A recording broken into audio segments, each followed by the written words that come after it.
여러분 안녕하십니까. 땅에서 박종윤입니다. 대선이 이틀 뒤로 다가왔습니다. 대한민국 미래가 달려있습니다. 저마다 자기가 그 미래를 만든 사람이라고 주장하고 있습니다. 주장대로만 미래가 만들어진다면 아무나 대통령이 돼도 대한민국은 정말 살기 좋은 나라가 될 겁니다. 우리 유권자들은 그 주장 속에서 위선을 읽어야 합니다. 주장과 현실 사이의 간극, 말과 행동의 차이를 정확히 꿰뚫어 봐야 할 때입니다. 무의식적인 진영 논리에 매몰돼서 사실을 보지 못하면 대한민국은 건국 후 만들어 놓은 모든 성과를 무너뜨리고 다시 혼돈으로 빠져들게 됩니다. 그리고 그 책임은 그 대통령을 뽑은 우리들이 져야 합니다. 오늘은 며칠 남지 않은 이 대선 전국에서 성군으로 추앙받고 있는 세종 이야기를 하려고 합니다. 세종은 누가 뭐래도 성군입니다. 모두가 그렇게 생각합니다. 훈민정음 창제 하나만으로도 대한민국은 너무나도 큰 덕을 잇고 있죠. 하지만 세종은 신이 아니라 사람입니다. 그가 활동하던 시대 상황 속에서 활동하던 정치가입니다. 우리가 잘 보지 않던 세종의 이면, 정치적 세종, 그리고 위선의 세종을 보겠습니다. 오늘의 제목은 세종의 정치적 타협과 위선, 노비입니다. 조선 초 태종 시기 1414년 노비 종부법이라는 혁명적인 법이 등장합니다. 그 전까지는 고려시대의 종모법, 그러니까 노비의 자식은 어머니를 따른다는 법이 유지되고 있었죠. 어머니가 노비면 아버지가 양인이라도 자식은 무조건 노비였습니다. 1039년 정종 때 만들어진 천자수모법, 어머니가 노비면 자식도 노비가 된다는 법입니다. 이 법이 강화되면서 일천즉천, 한쪽이 노비면 자식도 무조건 노비라는 원칙으로 굳어졌습니다. 양반들이 자기 집안 노비에게서 태어난 아이들을 노비로 계속 붙잡아 둘 수 있다는 뜻입니다. 귀족층은 이 법을 이용해 노비를 늘려서 부를 증가할 수 있었습니다. 그런데 노비들에게는 천벌 같은 법이었습니다. 태어나 보니까 어머니가 노비인데 아비가 양민이고 귀족이어도 자기는 그냥 노비라는 굴레를 벗어날 수가 없었던 거죠. 그래서 원나라 부마국 시대였던 1300년 원나라에서 파견된 정동행성 평장사 활리길사라는 사람은 이 일천즉천의 원칙을 없애고 부모 한쪽이 양민이면 그 자녀들도 양민으로 만들자고 제안합니다. 기독교도였던 활길리사 눈에는 고려의 노예제도가 너무나도 모순적으로 보였던 모양입니다. 그런데 활길리사가 내놓은 제안을 고려 정부는 거부합니다. 고려 충렬왕은 노비가 많아지면 반란 세력이 증가하고 또 쿠빌라이가 이미 고려에게는 고려 풍습을 허가했기 때문에 받아들이지 못하겠다고 말하죠. 활길리사는 일부 면천 정책을 실천하다가 갈등을 일으키고 원나라로 돌아갑니다.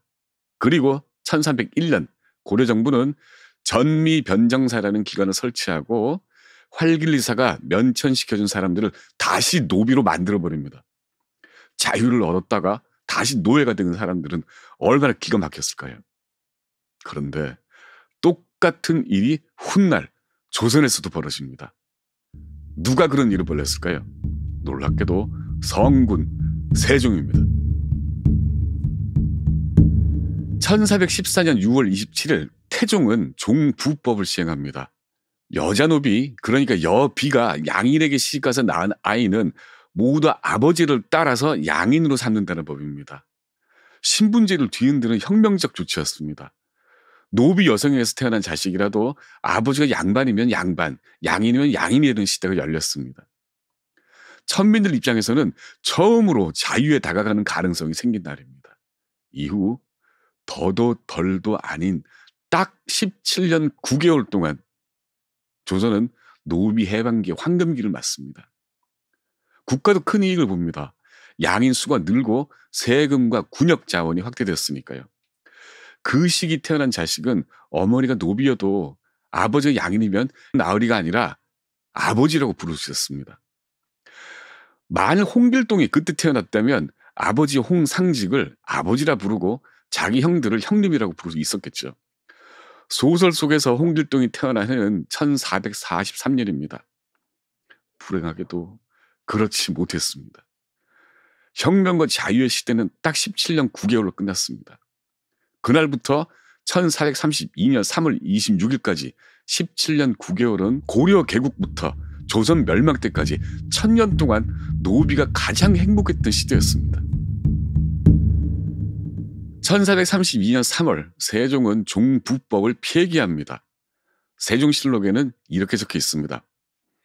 택복공주 복단씨가 전해드립니다. 공사 여비들이 양민에게 시집가는 것을 금하고 낳은 자식이 있으면 그대로 공사 노비로 만들라.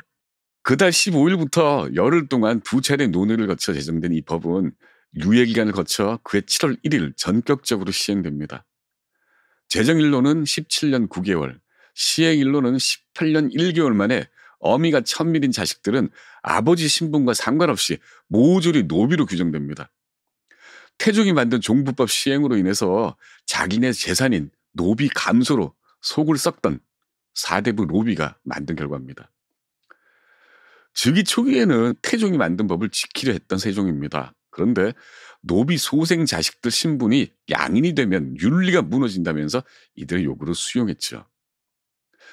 세종이 꿈꾸던 성리학적 이상세계와 사대부가 요구하던 경제 시스템은 그렇게 타협합니다.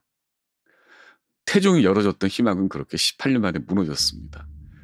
이 법으로 인해서 홍길동은 자기 아버지를 대감나리라 부를 수밖에 없었습니다. 세종은 단지 그 법을 되돌린 게 아닙니다. 그 1년 전인 1431년 1월에는 더 끔찍한 결정을 내립니다. 형조가 이렇게 건의합니다. 가보년 6월 이후 공사 노비가 결혼해서 낳은 자식은 그 아비가 천할 때 태어났다면 훗날 그 아비가 양인이 되었더라도 어미를 따라 천민으로 남게 하소서. 모두 말하기를 옳습니다 하므로 상이 그대로 따랐다. 소급입법입니다. 가보년 6월은 바로 선왕 태종이 노비 종부법을 시행한 그 1414년 6월입니다. 그 법에 따라서 아비가 양인인 자식은 모두 양인 신분을 부여받았습니다. 게다가 천민이었던 아비가 아이를 낳은 뒤 훗날 양인으로 속량됐을 때는 아이도 양인이 됐었다는 뜻입니다.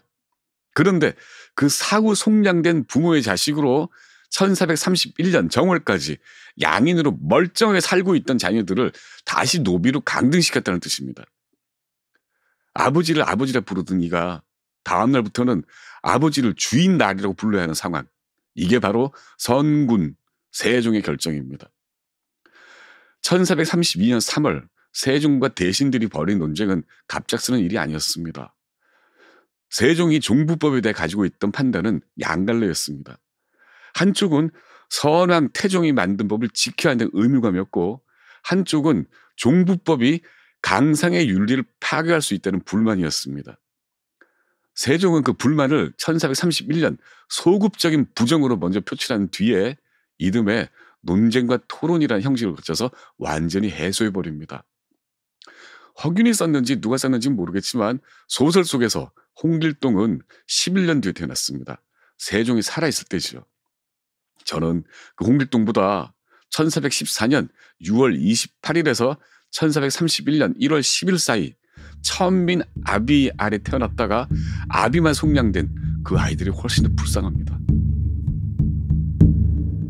세종은 이처럼 종모법을 되살리고 노비의 자유를 되돌렸습니다. 그런데 3년이 지난 1435년 세종은 문과 과거 시험에서 이런 문제를 냅니다. 우리나라 노비 제도는 중국과 다른데 어느 때에 시작됐는가? 예의의 습속과 염치의 풍도가 이 제도에 의존한다는 말이 있다. 그 말이 옳은가 그른가? 마음껏 대답하라. 스스로 만든 제도를 시험 문제로 내면서 이렇게 세종은 성찰하는 군주 이미지를 연출합니다. 게다가 노비에게 출산 휴가를 줬다는 일화까지 등장하면서 세종은 애민군주, 백성을 사랑하는 임금으로 기록됩니다. 하지만 현실은 달랐습니다. 노비는 다시 노비로, 다시 기득권의 재산으로 돌아갔습니다. 노비 종모법이 시행되고 46년이 지납니다. 성종이 즉위하고 9년이 지난 1478년 실록에는 이렇게 적혀 있습니다. 지금 백성 가운데 사노비가 10중 8구고 양민은 겨우 한둘뿐이다. 부유한 자는 모두 사노비고 빈곤한 자는 공노비나 양민이다. 백성 10명 가운데 80% 이상이 노비로 전락했다는 기록입니다. 바로 이 성종 시대인 1485년 완성된 경국대전에서 종모법은 고려 때 시행됐던 일천즉천제로 완전히 복귀합니다. 부모 한쪽이 천민이면 자식은 무조건 천민으로 규정됩니다. 이렇게요. 모든 천인에 관련되는 자는 어미 신분을 따른다. 여기까지는 세종이 만든 종모법입니다. 그런데 거기에 조건이 붙습니다. 다만 천인이 양인 여자를 아내로 얻어 낳은 자식은 아비 신분을 따른다. 이 모든 조건이 고려 때 귀족들이 원했던 재산 증식 시스템, 노비를 인격이 아닌 물건으로 인식했던 가혹한 신분제를 유지하겠다는 신분제 4대부의 욕망이 개입해 있습니다.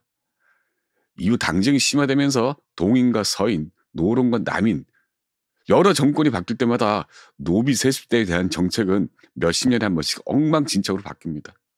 어제까지 아버지였다가 오늘은 주인날이가 되는 일이 조선 왕국 곳곳에서 벌어집니다.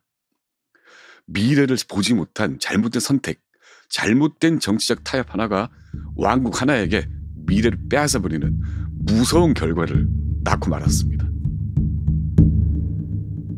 이제 민주공화국 대한민국 대통령 선거 날입니다.